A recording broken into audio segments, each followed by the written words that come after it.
Hello everyone and welcome back to the Dark Magician Engines and Core discussion video series part number 4.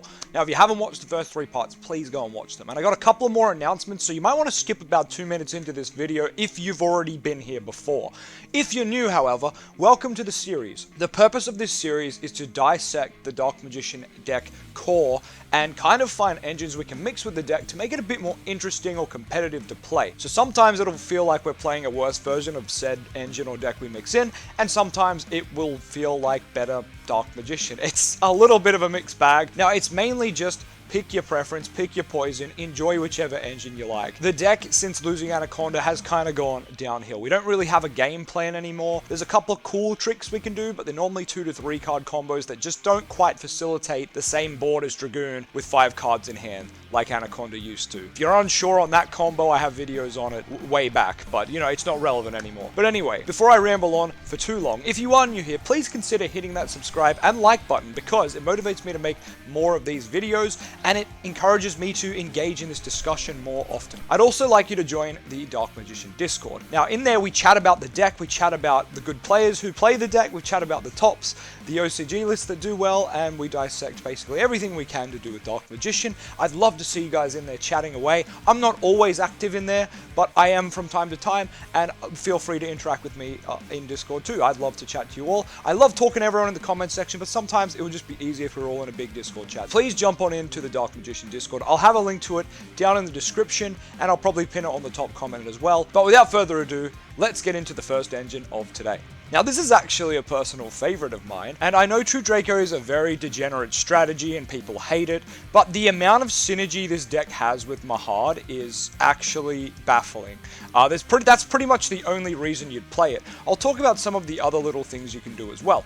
So, for starters, we'll leave the Mahad bit out for now. Let's move Mahad up here. Let's talk about the True Draco cards themselves, just real quick. I know you know what it does, but real quick, they can be tributed by using spells and traps, right? Continuous spells and traps. So in this build, it might be better to max out on Eternal Soul and Circle.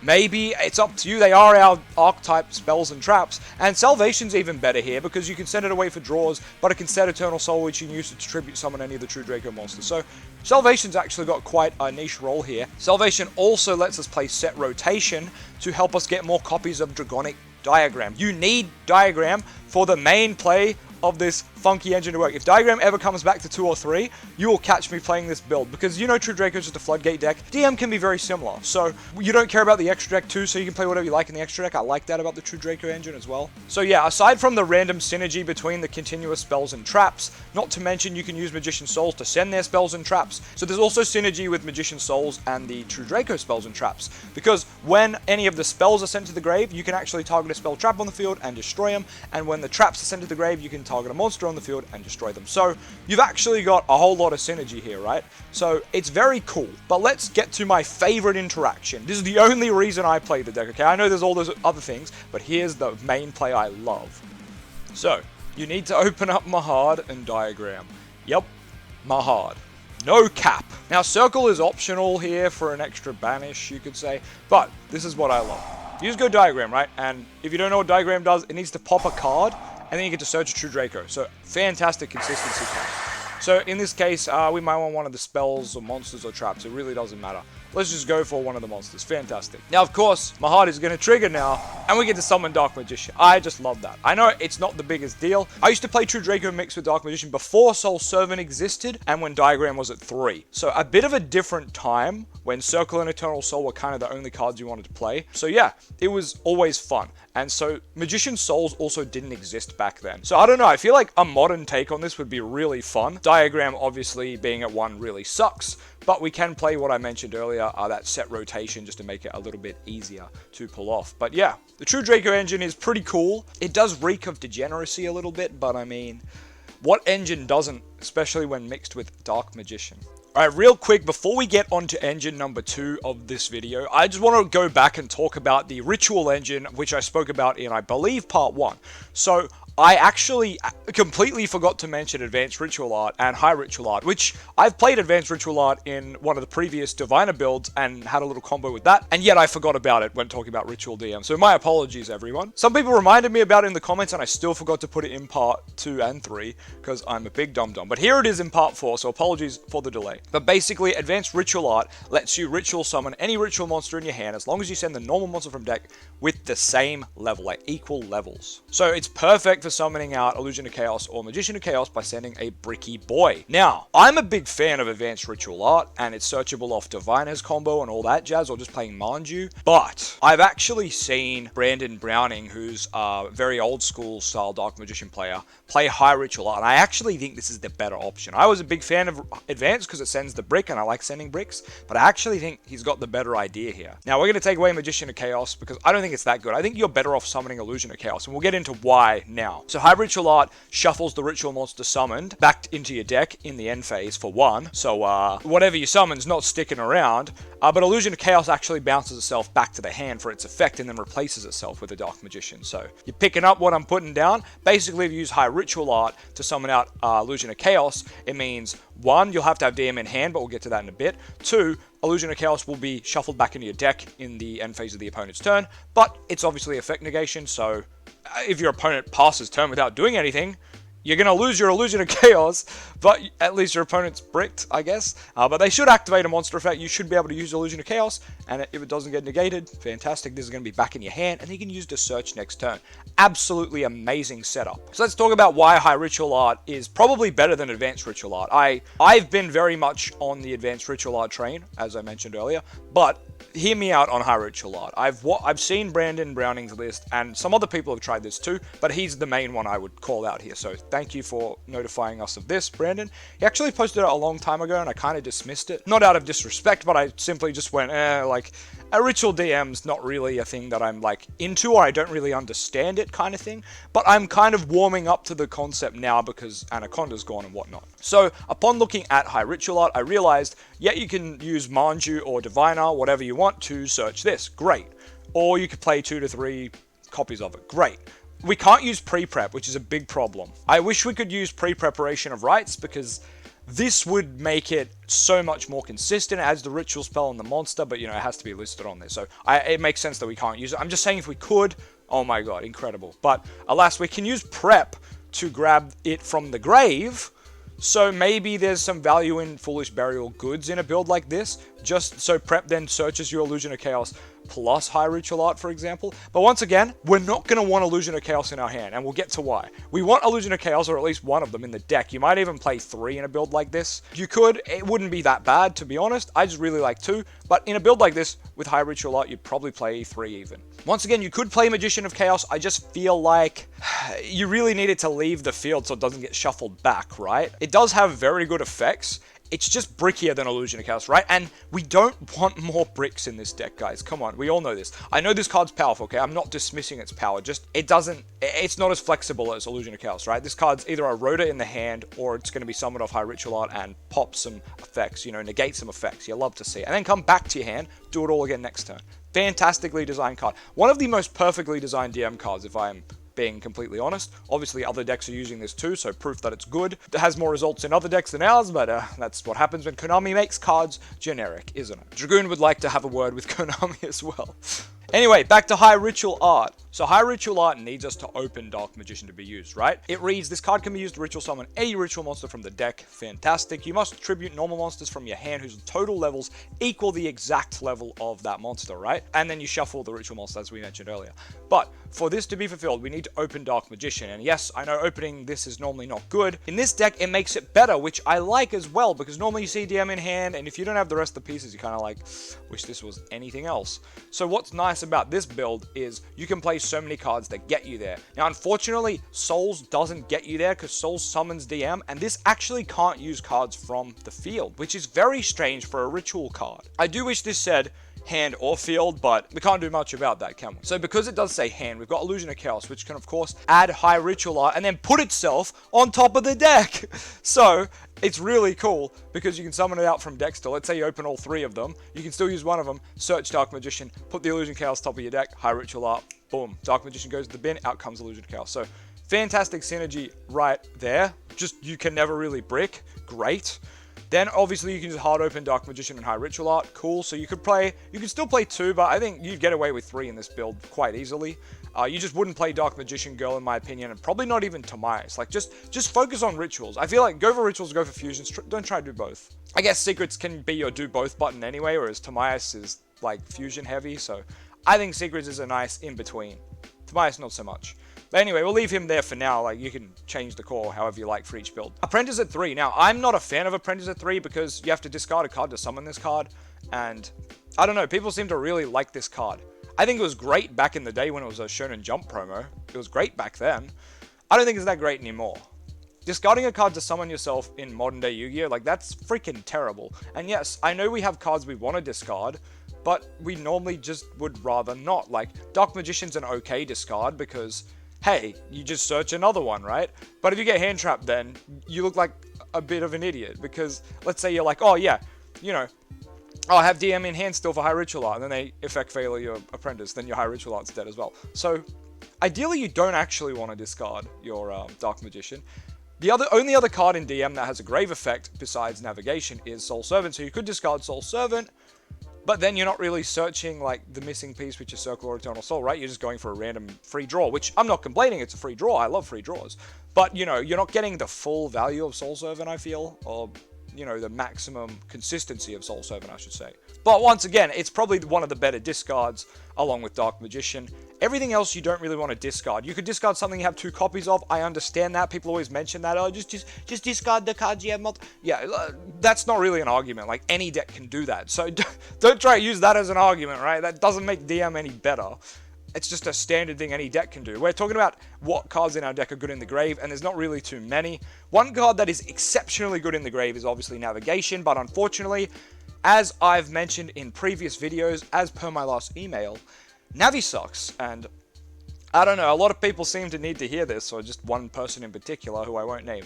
But Navi is not good. I'm sorry, I don't care if you can combo it with the Dark Magicians to activate it turn 1 and then summon out 2 bricks, and then link them into IP Masquerena and think that that's a good play. It's not really worth it. It's like a 3-card combo to end on IP Masquerena and a fusion that just draws you another card. Understand that could be okay if the meta was control and the meta was back and forth, but I don't know what format you're playing in where that's relevant. That sounds like GOAT format, and modern Yu-Gi-Oh! Is not GOAT format, okay? There's not too much back and forth in modern Yu-Gi-Oh! It's very much, I build the board so you cannot play, or I OTK you. And there's not really an in-between. I know some games will go for 4 to 5 to 6 turns, but you can normally tell which games are going to be over by the end of turn 1 or turn 2. So I just don't see the value in this card. I understand you can set it and summon 2 guys and then it's a negate next turn. That's a bit too late for me. I understand you can discard it turn 1, summon a vanilla, and then you have a spell trap negate. Okay, 2 cards for a spell trap negate. Just play Solemn Judgment. Just play Village. Like, there's so many other cards I could list that would do a better job, in my opinion, than Navi. I think Navi is broken in Duel Links. Go play Duel Links. You know what else is broken in Duel Links? Circle. 20 card decks in Circle. Circle always hits. People think I hate Circle. No, I hate Circle in TCG. I've topped Duel Links, or topped. I've hit King of Games in Duel Links, which isn't that hard, right? Anyone who plays Duel Links knows hitting King of Games is pretty easy. But the point is, I've hit the top rank many times with Dark Magician on Duel Links. 3 Circle, 3 Navi and 3 Rod, like, that's just broken in Duel Links, right? It's so good in a 20-card deck. So either Konami lets us play like a 30-card deck in TCG just for Dark Magician, or they give us a lot more targets for Circle to add to make the deck consistent, right? Better spells for Circle to add. Spells that actually accelerate our game state. So Ashing Circle's then not a joke, but anyway, that's a whole Circle rant for another day. So yeah, back to Navi. Navi sucks. Some of y'all must think that I've never tried this card. Like, guys, I was there when Navi was released. I picked up my 3 copies of this secret rare instantly, and it was amazing at the time. For what it was in Dark Magician. It didn't help us compete against the meta, that's for sure. But it made my Dark Magician deck better at locals, and I liked that. And yes, the spell trap effect in Grave, amazing. No one would remember, and you would always be able to do it. They'd go for Lightnings, or Lightning Storm didn't exist. They go for any spell trap removal. Twin Twisters was popular at the time, I remember, and you would just be like, Navi effect in Grave negate. And they'd be like, oh shit, I forgot about that. And that was the best thing about it. No one remembered because it wasn't on the field. Fantastic card. But please just accept that it's in the past now. It's just not great. Eternal Soul has very much replaced the need for Navi, along with Magician Souls summoning to the field or putting in grave. It just shows the deck does no longer wants DM in the hand. Ironically, this deck does, so you could even play Navi in this build, and I wouldn't shun you, because in this build, with 3 Apprentice, 3 DM, and like the triple Illusion of Chaos, you're going to be seeing that DM in hand. So in a build like this, I could understand navigation. I still probably wouldn't do it. Just going to put that out there. Oh, you know what? Let's leave it here, just to keep everyone happy. Let's leave it here. I also have Illusion Magic here. For obvious reasons, it tributes Rod or whatever souls, who cares, adds 2 DMs to hand. Great, that's high ritual art stuff and the rest of the deck stuff. Cool, cool, cool. I don't really think I need to explain that too much. But yeah, you could also play a Mystic Mine engine with this. I mean, if you're going to play Illusion Magic, you can do Mystic Mine stuff, you know, Rod, search Illusion Magic, and then on your opponent's turn, you play Mystic Mine on your opponent's turn, they normal summon, you can go Illusion Magic, get rid of the Rod, cool. All that jazz. Same thing as the Artemis play from a previous video, but yeah, just with an in-arc type spell. Not bad. You can get ashed on this, however, and you tribute for costs, so it's kind of, if you have Mystic Mine up, you got where you wanted anyway, but yeah, well, I guess you'll have Mystic Mine up. They can't ash you because you tribute for cost. I should have thought of it that way. So yeah, pretty good actually. I think that's all for the ritual discussion. Sorry that took way longer than I thought it would. But I thought I'd clarify that this ritual engine's actually very cool, and I kind of dig it. But yeah, I haven't tested it yet, so I should probably do that. But yes, thank you to Brandon Browning and any other Ritual DM player who's mentioned stuff in my comments. This is actually very cool. I know you could probably try and summon Chaos Max, but it's a level 8 and it's just awkward to summon. I have videos about summoning him anyway, if you want to go see them. But anyway, let's get on to the next engine, baby. Yeah, baby. Now, this engine may come as a surprise for some people because this engine used to be played when our beautiful boy Anaconda was legal, because you could easily make Mechaba and then go into Anaconda and get your Dragoon out. And it was essentially for free, and you'd end your turn with 4 cards with Mechaba, Dragoon, Anaconda. Like, it was so good. So Invoked Dragoon, very good deck, very good idea. Without Anaconda, I thought it was dead, right? I told people, hey, stop playing, throw out all the other normal summons, they suck now. But people have found a little combo which I feel dumb for not seeing. But congrats to everyone who found it. I can't remember the exact people who told me first. So basically we can still make Mechaba Dragoon, just without the Anaconda of course, with the same number of cards and all that jazz, so it's actually kind of impressive. And thank you to all those who've sent in replays and stuff of like how to do it, because I didn't think of this. This is definitely not mine, and I'm sorry. There's too many people to name on this one. A lot of people sent this to me, so just thank you to all those people who did that. Everyone knows how the Invoked engine works, so let's just go straight into the play right now. Now, of course, the combo used to be a 2-card combo because Anaconda existed, and you could just use Magician Souls and your Alistair to go onto the field. Alistair became Artemis, and then you would just go into the whole freaking Anaconda, play your Invocation, get your mech, Anaconda effect, get your Dragoon, and your Dragoon would come out because you had that Mechaba to negate any hand trap. It was really nice. Unfortunately, it's now a 3-card combo because naturally when you lose a consistency card like Anaconda, everything gets worse. So I've done the best possible outcome, which is opening Meltdown, and the reason why opening Meltdown's better is, one, it baits hand traps. People are scared to hand trap it too because of Gamma and dumb stuff like that. And then from here, if you were playing Mana, you could obviously send her, but we don't actually want to do that here. We want to summon the Dark Magician. Now, normally you would use Magician Souls to send this Meltdown and draw. That's also gone because you have to summon Dark Magician, right? It sucks. It used to be better. You used to get draws for free and get to Mechaba Dragoon. But whatever, right? We're not here to whinge about that shit. Now, we're going to normal summon our Alistair. We could have done this in a different order. I'm not sure if it matters too much, but we are still going to go into Artemis, and that's another great thing. The Dark Magician deck, I think you should be playing Artemis anyway, and Invoked obviously loves Artemis, so this is just a natural synergy that's come up, and that is always very cool. So we're going to send away the Artemis to summon the Timaeus out, and from here, your fusion effects are kind of protected by this Meltdown, so that is really cool and nice. So you could go for Timaeus here or Invocation. I'm not sure which one's better to go for first. I would probably just say Invocation. Get your Mechaba. Just going to banish the 2 that are in grave. You don't want to banish from field because you want to keep those field resources. Then, of course, Invocation effect will add our beautiful Alistair back to the hand. Now, at this point, if you had Circle and Eternal Soul, I would say go for Dragon Knight and pass your damn turn. But if you had Village, or if you just didn't have Circle or Eternal Soul, that's fine too. You might just have a bunch of hand traps or a bunch of dead cards. Just go into your Dragoon, and you can discard them. And fantastic, you've got 2 negates. 1 card in hand, but it was a 3-card combo. So nowhere near as good as it used to be, but still able to get to that same board. So I do like that. I do like that the boys found a way to get there. Very cool. Thank you, Dark Magician community. Now, obviously, you can get to that combo by just opening Alistair as well, but I like showing off Meltdown because Meltdown, I feel, is just a scarier card. Plus, you can send Meltdown away later for draws if later turns you had Magician Souls. It sucks that you can't do it on the same turn like you used to in Invoke DM, but what can you do? What can you do? You could also probably get away with playing more hand traps in an invoked variant, and definitely cutting Rod down. So you're probably only going to want to play one Rod, just in case you open Illusion of Chaos Souls. You can then at least Illusion of Chaos get to you a normal summon and go from there, right? So that's really cool. Aside from that, these are probably the only fusions I'd consider playing. Mechaba's amazing, you could even play 2. Or Guidos gives you like this great fusion pressure, because if you banish any of your other fusions you play, he just becomes massive, and plus he's a consistent target, something your opponent controls and destroy it whenever they special. So very good in the grind matchups or to finish off a game. We've got Purgatria, which also finishes up a game very nicely, especially against like a wide board that's in defense mode or like time in the round shenanigans. This card can be very good for cleaning up. And Kaliga is just this fantastic kind of oppressive floodgate effect, where if you combined it with Dark Magician, you can actually win very easily. I've had games where I've made Kaliga under Village with just like a Dark Magician summon off Magician Souls, like that's it, that's the board, and people are like, what the frick do I do? They try to beat into Kaliga and you just drop the Alistair from your hand to boost it up to 2-8, and you're just like, nope, you're not playing.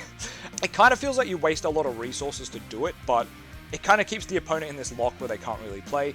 But yeah, Kaliga's a weird one. It's definitely okay for this deck because we have so many darks. It's very easy to fulfill the Kaliga requirements. It's obviously not the best invoked fusion, but it's an option, so I thought I'd talk about it. You can also turn Kaliga off on your turn, of course, just by linking it into dark or just any of your other links. So I like that. Any card like that's a floodgate that we can turn off on our turn, fantastic. You'll love to see.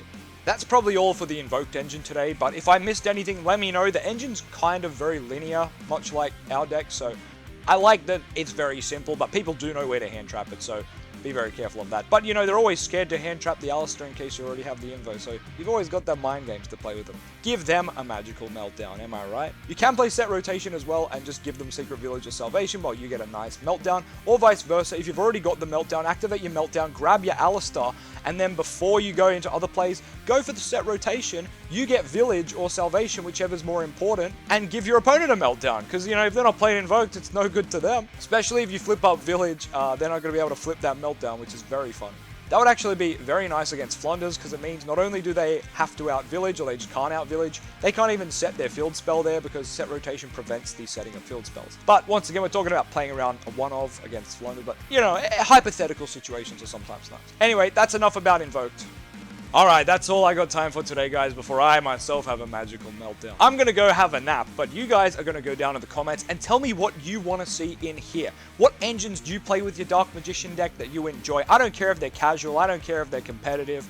Honestly, at this point, the deck's kind of dead. I'm happy to try anything. I'm happy to do things for fun. I'm happy to do things to win. So either way, memes or dreams, send them to me, or just let's talk about it. Put it down in the comments. I might put it in the next video. Send it to me on the Discord. We'll have a chat about it. I'm going to bed. Y'all have a wonderful night. Bye-bye.